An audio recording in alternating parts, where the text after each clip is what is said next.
জলন্ধর থেকে বলছি। মহারাজ, আমি আপনার ভাগবত ক্লাস ও টক শো নিয়মিত শ্রোতা।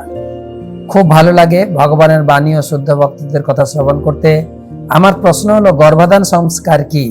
সুসন্তান লাভের উপায়?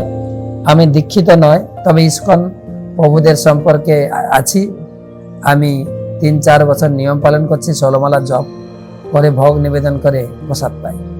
খুব ভালো প্রশ্ন। গর্ভধান সংস্কার, যে স্ত্রী গর্ভধারণ করার পূর্বে স্বামী স্ত্রী দুজন মিলে ঈশ্বর আরাধনা, ঈশ্বর কাছে সুসন্তান প্রাপ্তির যে বিশেষ প্রার্থনা, পূজা উপাসনা, তাকে গর্ভধান সংস্কার বলা হয়। তবে ইদানিং আমরা টক শোতে এটা নিয়ে একটা বিশেষ আলোচনা রাখবো।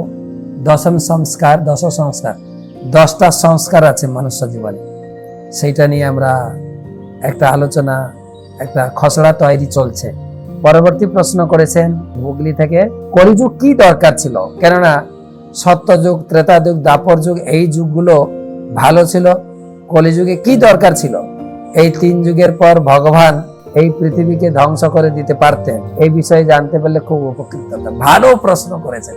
আর কলিযুগ সাধারণ লোকের জন্য খুব খারাপ, কিন্তু যারা ভক্ত, যারা সাধক, তাদের জন্য খুব ভালো।